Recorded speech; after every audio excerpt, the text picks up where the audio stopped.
Hi everyone, welcome to my YouTube channel. ಇವತ್ತಿನ ಸಂಚಿಕೆಯಲ್ಲಿ ಏನಾಗುತ್ತಂತ ನೋಡ್ಕೊಂಬರೋಣ ಬನ್ನಿ. ಸಂಚಿಕೆ ಶುರುವಿನಲ್ಲಿ ಶಿವರಾಮೇಗೌಡರು ದಿನ ದಿನ ಚೇತರಿಸ್ಕೊಳ್ತಾ ಇರ್ತಾರೆ. ಒಬ್ಬರಿಂದ ಒಬ್ಬರು ಆರೈಕೆನ ಮಾಡ್ತಾ ಇರ್ತಾರೆ. ಅವ್ರು ಮಾಡೋ ಆರೈಕೆಗೆ ಶಿವರಾಮೇಗೌಡರು ಸಂಪೂರ್ಣವಾಗಿ ಹುಷಾರಾಗ್ತಾರೆ. ಅಷ್ಟರಲ್ಲಿ ಡಾಕ್ಟರ್ ಅಲ್ಲಿಗೆ ಬರ್ತಾರೆ. ಗೌಡ್ರೆ ಹೇಗಿದ್ದೀರಾ ಅಂತ ಕೇಳಿದಾಗ ಶಿವರಾಮೇಗೌಡರು ಹೇಳ್ತಾರೆ, ಏನೂ ಇಲ್ಲ, ಚೆನ್ನಾಗಿದ್ದೀನಿ ಅಂತ ಹೇಳ್ತಾರೆ. ಗೌಡ್ರೆ ಇನ್ಮೇಲೆ ನಿಮಗೆ ಯಾವ ತೊಂದರೆನೂ ಇಲ್ಲ, ಸಂಪೂರ್ಣವಾಗಿ ಹುಷಾರಾಗಿದ್ದೀರಾ ಅಂತ ಹೇಳ್ತಾರೆ. ಮನೆಗೆ ಹೋಗಿ ರೆಸ್ಟ್ ಮಾಡಿ ಸಾಕು, ಜೊತೆಗೆ ಸ್ವಲ್ಪ ತಿರುಗಾಡಬೇಕು. ಭದ್ರೇಗೌಡ್ರೆ ನಿಮ್ಗೆ ಇವಾಗ ಖುಷಿನ ಅಂತ ಕೇಳಿದಾಗ ಶಾನೆ ಸಂತೋಷ ಆಗ್ತೈತಿ ಡಾಕ್ಟರ್, ನಿಮ್ಮಿಂದ ಇದೆಲ್ಲ ಒಳ್ಳೇದಾಗಿದೆ ಅಂತ ಕೈ ಮುಗಿದಾಗ ಡಾಕ್ಟರ್ ಹೇಳ್ತಾರೆ, no that is my duty. ಒಬ್ಬ ಡಾಕ್ಟರ್ ಏನು ಮಾಡಬೇಕು ಅದನ್ನೇ ಮಾಡಿದ್ದೀನಿ ಅಷ್ಟೇ. ಸ್ವಲ್ಪ ದಿನ ರೆಸ್ಟ್ ಮಾಡಿ ಆಮೇಲೆ ನೀವು ಎಲ್ಲಿ ಬೇಕಾದರೂ ಹೋಗ್ಬೋದು ಅಂತ ಡಾಕ್ಟರ್ ಹೇಳ್ತಾರೆ. ಸರಿ, ಅವರಿಗೆ ಡಿಸ್ಚಾರ್ಜ್ ಆಗೋ ಲೆಟ್ರ್ ಬರ್ದಿಕ್ಕಿದ್ದೀನಿ, ಆಮೇಲೆ ಅವ್ರಿಗೆ ಏನು ಬೇಕೋ ಮೆಡಿಸಿನ್ ಎಲ್ಲ ತೊಗೊಂಡೋಗಿ ಅಂತ ಭದ್ರೇಗೌಡರಿಗೆ ಡಾಕ್ಟರ್ ಹೇಳ್ತಾರೆ. ಅಪ್ಪಯ್ಯ ಇವತ್ತು ಅಟ್ಟಿಗೆ ಹೋಗ್ಬಿಡೋಣ ಅಂತ ಭದ್ರ ಖುಷಿ ಆಗ್ತಾರೆ. ಈ ಕಡೆ ನೋಡ್ರಿ, ವಿದ್ಯಾ ಮನೆಯಿಂದ ಓಡ್ ಬಂದ್ಬಿಟ್ಟು ಹೊರಗಡೆ ವಾಂತಿ ಮಾಡ್ತಾ ಇರ್ತಾರೆ. ಅವ್ರು ಕೇಳ್ತಾರೆ, ಯಾಕೆ ಹಿಂಗೆ ವಾಂತಿ ಮಾಡ್ತಾ ಇದೀಯಾ, ಏನಾಯ್ತು ಅಂತ ಕೇಳಿದಾಗ ಯಾಕೋ ಕಾಣೆವಾ ಕಸಿ ಬಿಸಿ ಇಟ್ಟಂಗಾಗಿ ವಾಂತಿ ಆಗ್ತೈತಿ ಅಂತ ವಿದ್ಯಾ ಹೇಳ್ತಾರೆ. ಅಷ್ಟರಲ್ಲಿ ವಿದ್ಯಾ ಅಜ್ಜಿ ಹೇಳ್ತಾರೆ, ಅವಳಿಗೆ ಜ್ವರ ಬಂದ್ರೆ ತಂಗ ಚೆಕ್ ಮಾಡಿ ರತ್ನ ಅಂತ ಹೇಳ್ತಾರೆ.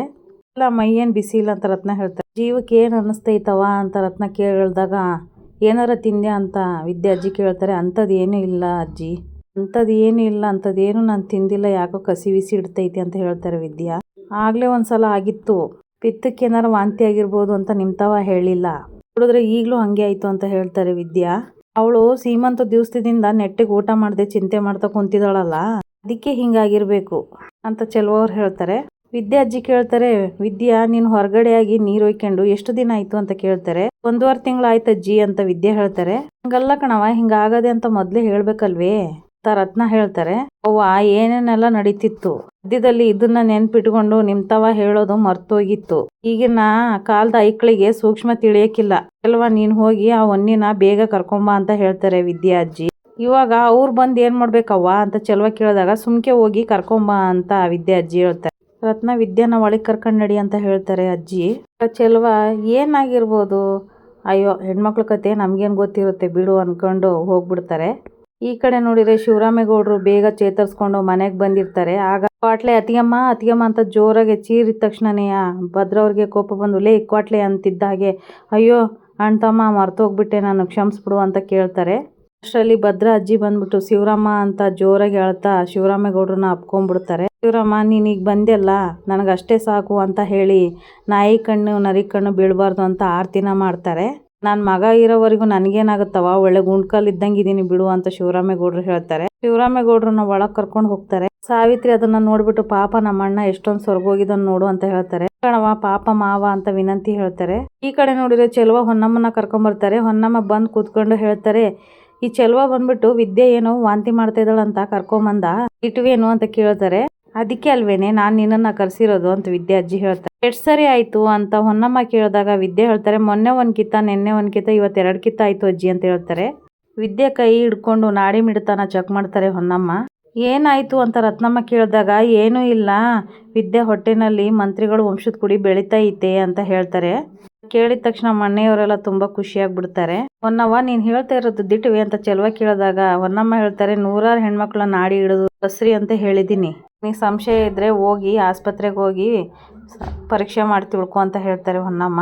ಒಂದು ತಿಳ್ಕೊ, ನಾನು ಇವಾಗ ಏನು ಹೇಳಿದ್ದೀನೋ ಆ ಯಂತ್ರನೂ ಅದನ್ನೇ ಹೇಳೋದು ಅಂತ ಹೇಳ್ತಾರೆ ಹೊನ್ನಮ್ಮ. ನನ್ನ ಅನ್ಮೋದಾಗೆ ನಂಬಿಕೆ ಕಳ್ಕೊಳ್ಳೋ ಪುತ್ರ ಬರೋದಿಲ್ಲ. ಕೇಳ್ತಿದ್ದಾಗೆ ವಿದ್ಯೆ ತುಂಬ ಖುಷಿಯಾಗ್ಬಿಡ್ತಾರೆ. ವಿದ್ಯೆ 3 ತಿಂಗಳ ಗಂಟೆ ಹಿಂಗೆ ಆಯ್ತಾನೆ ಇರ್ತದೆ, ಹೆದರ್ಕೋಬೇಡ, ಆಮೇಲೆ ಓಡಾಡುವಾಗ ಹುಷಾರಾಗಿ ಓಡಾಡು ಅಂತ ಹೇಳ್ತಾರೆ ಅಜ್ಜಿ. ಎಲ್ಲ ನಿಮಗೆ ಗೊತ್ತಿದೆಯಲ್ಲ, ನಾನೇನು ಹೇಳಿ, ಮಗ ಯಾಕೋ ಸುಸ್ತಾಗದೆ ಸ್ವಲ್ಪ ಹಾಲು ಹಣ್ಣು ಕೊಟ್ಟು ಸರಿಯಾಗಿ ನೋಡ್ಕೊಳ್ಳಿ ಅಂತ ಹೇಳ್ತಾರೆ ಹೊನ್ನಮ್ಮ. ನಾನಿನ್ ಬರ್ಲೆ ಅಂತ ಹೊನ್ನಮ್ಮ ಹೇಳಿದಾಗ ಚೆಲುವ ಹೇಳ್ತಾರೆ, ಕಾಪಿನಾರು ಕುಡ್ಕೊಂಡು ಹೋಗು ಹೊನ್ನಮ್ಮ ಅಂತ ಹೇಳ್ತಾರೆ. ಈಗ ಕಾಪಿ ಎಲ್ಲ ಬೇಡ, ಒಂದು ಕವಳಿಗೆ ಎಲೆ ಅಡಿಕೆ ಕೊಟ್ಬಿಡು ಅಂತ ಹೇಳ್ತಾರೆ.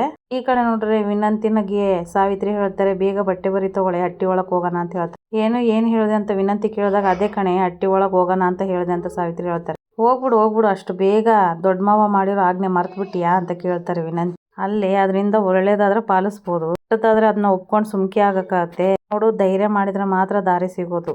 ಇವತ್ತು ಒಂದು ಹೆಜ್ಜೆ ಧೈರ್ಯ ಮಾಡಿ ಒಳಕ್ಕೆ ಹೋಗ್ಬಿಡೋಣ ಬಾ ಅಂತ ಕೇಳಿದಾಗ ವಿನಂತಿ ಹೇಳ್ತಾರೆ, ಅಮ್ಮ ತಾಯಿ ನನಗೆ ಅಷ್ಟೊಂದು ಧೈರ್ಯ ಇಲ್ಲ, ನೀನ್ ಬೇಕಾದ್ರೆ ಹೋಗು ಅಂತ ವಿನಂತಿ ಹೇಳಿದಾಗ, ನೋಡು ಭಯ ಪಟ್ಕೊಂಡು ನಿಂತಿದ್ರೆ ಈ ಜೀವನ ಮುಂದೆ ಸಾಗಕ್ಕಿಲ್ಲ, ಬಂಡ ಧೈರ್ಯ ಮಾಡಿದ್ರನೆ ಪ್ರಪಂಚದಲ್ಲಿ ಬದುಕೋಕ್ಕಾಗೋದು, ಸುಮ್ಕೆ ಬಾ ಅಂತ ಹೇಳ್ತಾರೆ ಸಾವಿತ್ರಿ. ಈ ಕಡೆ ನೋಡಿದ್ರೆ ಬಂದಿರೋ ಹೊನ್ನಮ್ಮಗೆ ಎಲೆ ಅಡಿಕೆ ಕೊಟ್ಟು ಕಳಿಸ್ತಾರೆ. ಆ ಸುಳ್ಳು ನಿನ್ನ ಬಾಳಲ್ಲಿ ಬಿರುಗಾಳಿ ಎಬ್ಬಿಸ್ಬಿಡ್ತು, ಅದೇ ಇವತ್ತು ಸತ್ಯ ಆಗೋಯ್ತು ಕಣೆ ಅಂತ ರತ್ನ ಅವರು ಹೇಳ್ತಾ ಇರ್ತಾರೆ. ಈ ಕಡೆ ನೋಡಿದ್ರೆ ಸರ್, ಕಂಗ್ರಾಚ್ಯುಲೇಷನ್ಸ್ ಅಕ್ಕ, ಕಂಗ್ರಾಚ್ಯುಲೇಷನ್, ಅವ್ವ ಅಪ್ಪ ನೀವಿಬ್ರು ತಾತ ಅಜ್ಜಿ ಆಗ್ತಾ ಇದ್ದೀರಾ ಅಂತ ಸರು ಹೇಳ್ತಾರೆ.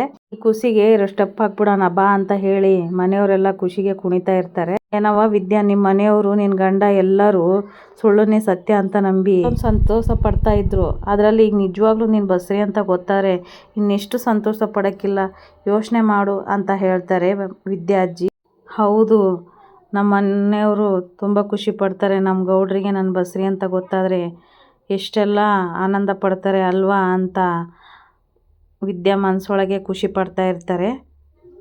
ಹೇಗಾದರೂ ಮಾಡಿ ಜೀವನ ಸರಿಪಡಿಸ್ಕೋಬೇಕು ಅನ್ನೋ ಕಾತುರದಲ್ಲಿ ವಿದ್ಯೆಯವರು ಇರ್ತಾರೆ. ಈ ಕಡೆ ನೋಡಿದರೆ ಹಟ್ಟಿ ಬಾಗಿಲಿಗೆ ಏನಾದರೂ ಮಾಡಿ ಹೋಗ್ಬೇಕಲ್ಲ ಅಂತ ಹೇಳಿ ವಿನಂತಿ ಹಾಗೆ ಸಾವಿತ್ರಿ ಬ್ಯಾಗ್ನ ತಗೊಂಡು ಮನೆ ಬಾಗ್ಲ ಹತ್ರ ಬಂದಿರ್ತಾರೆ. ಅದನ್ನು ನೋಡಿಬಿಟ್ಟು ಗೋವಿಂದ ಅವರು ಅಲ್ಲೇ ನಿಂತ್ಕೊಳ್ಳಿ ಅಂತ ಜೋರಾಗಿ ಕಿರ್ಚ್ಬಿಡ್ತಾರೆ. ಅವರು ಕಿರ್ಚಿರೋ ಸೌಂಡ್ಗೆ ಅಲ್ಲೇ ಬಾಗ್ಲ ಹತ್ರ ನಿಂತಿರ್ತಾರೆ. ನೀವು ಯಾಕೆ ಇಲ್ಲಿಗೆ ಬಂದಿದ್ದೀರಾ, ನೀವು ದಯವಿಟ್ಟು ಹೇಳ್ತಾ ಇದ್ದೀನಿ ಸುಮ್ಮನೆ ಹೋಗಿ ಆ ಶೆಡ್ಡಲ್ಲಿ ಇದ್ಕೊಳ್ಳಿ, ಇಲ್ಲಿ ಮನೆಗೆ ಬರಬೇಡಿ ಅಂತ ಹೇಳಿದಾಗ ಸಾವಿತ್ರಿ ಹೇಳ್ತಾರೆ, ಇದು ಏನಣ್ಣ, ಅಣ್ಣನಿಗೆ ನೋಡಿದರೆ ಹುಷಾರಿಲ್ಲ, ನಾವು ಅಲ್ಲಿ ಇದ್ಕೊಂಡು ಅಣ್ಣನ ಆರೈಕೆ ಮಾಡೋರು ಯಾರು, ನಾವು ಬರ್ತೀವಿ, ದಯವಿಟ್ಟು ನಮ್ಮನ್ನು ಒಳಗಡೆ ಬಿಟ್ಕೊಳ್ಳೋಣ, ಎಷ್ಟು ದಿವಸ ಅಂತ ನಾವು ಆಚೆ ಇರೋಕ್ಕಾಗುತ್ತೆ, ನಾವು ತುಂಬ ನೊಂದ್ಕೊಂಬಿಟ್ಟಿದ್ವಿ, ವಯಸ್ಸಿಗೆ ಬಂದಿರೋ ಮಗಳನ್ನ ಆ ಶೆಡ್ಡಲ್ಲಿ ಇಟ್ಕೊಂಡು ಹೆಂಗಿರೋದು ಹೇಳು, ನಾವು ಮಾಡಿರೋ ತಪ್ಪು ನಮಗೆ ಅರ್ಥ ಆಗ್ಬಿಟ್ಟೈತಣ್ಣ, ದಯವಿಟ್ಟು ನಿನಗೆ ಕೈ ಮುಗಿದು ಕೇಳ್ತೀನಿ ಒಳಗಡೆ ಬಿಟ್ಬಿಡಿ, ನಾವು ಬರ್ತೀವಿ, ನಾ ಭದ್ರನಿಗೆ ಹೇಳಿ ನಮ್ಮನ್ನು ಕ್ಷಮಿಸೋಕ್ಕೆ ಅಂತ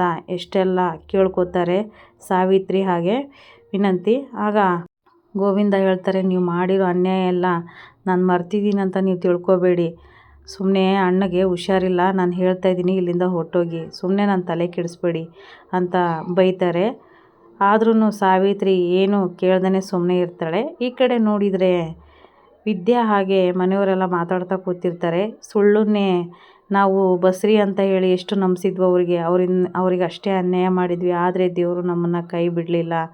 ವಿದ್ಯಾ, ನಾನು ನಿಮ್ಮ ಅವ್ವ ಹೋಗಿ ಈ ಸತ್ಯನ ಹೇಳ್ಬಿಟ್ಟು ಬರ್ತೀವಿ ಅಂತ ಚೆಲುವ ಹೇಳಿದಾಗ ರತ್ನ ಹೇಳ್ತಾರೆ, ನಮ್ಮನ್ನು ಸಿಗದಾಕೋವಷ್ಟು ಕೋಪ ಇದೆ, ಅಂಥದ್ರಲ್ಲಿ ಅವ್ರು ನಮ್ಮನ್ನು ಕ್ಷಮಿಸ್ತಾರ, ಬೇಡ ಅಂತ ರತ್ನವ್ರು ಹೇಳ್ತಾರೆ. ಇಲ್ಲ ಕಣೆ ರತ್ನಿ, ಅವರು ಬಸ್ರಿ ಅಂತ ಗೊತ್ತಾತಂದರೆ ಮಗಳನ್ನ ಅಂಗೈಲಿಟ್ಟು ನೋಡ್ಕೋತಾರೆ, ಅಷ್ಟು ಜೀವ ಮಾಡ್ತಾರೆ, ಹೋಗಿ ಹೇಳ್ಬರೋಣ ಅಂತ ಹೇಳ್ತಿದ್ದಾಗ ವಿದ್ಯೆ ಹೇಳ್ತಾರೆ, ಬೇಡ ಅಪ್ಪ, ನಿಮ್ಕಿನ್ನ ದೊಡ್ಡ ತಪ್ಪು ನಾನು ಮಾಡಿದ್ದೀನಿ, ಈ ವಿಷಯ ಏನೇ ಇದ್ರೂ ನಾನೇ ಮಾತಾಡಬೇಕಾಗುತ್ತೆ, ಮನೆಯವ್ರಿಗೆಲ್ಲ ನಂಬಿಸಿ ದೊಡ್ಡ ತಪ್ಪು ಮಾಡಿಬಿಟ್ಟಿದ್ದೀನಿ, ನಾನೇ ಹೋಗಿ ಈ ವಿಷಯನ ಹೇಳ್ತೀನಿ, ದಯವಿಟ್ಟು ನೀವು ಯಾರು ಹೇಳಬೇಡಿ, ನನ್ನ ಬಾಯಾರ ಅವ್ರು ಕೇಳಿದ್ರು ತುಂಬ ಖುಷಿ ಪಡ್ತಾರೆ ಅಂತ ವಿದ್ಯೆ ಹೇಳ್ತಾರೆ. ಹೌದವ್ವ, ನೀನು ಹೇಳೋದು ಕರೆಕ್ಟ್ ಐತಿ, ನೀನೇ ಹೇಳಿಬಿಡು ಅಂತ ಹೇಳ್ತಾರೆ ಮನೆಯಾಗೆಲ್ಲ.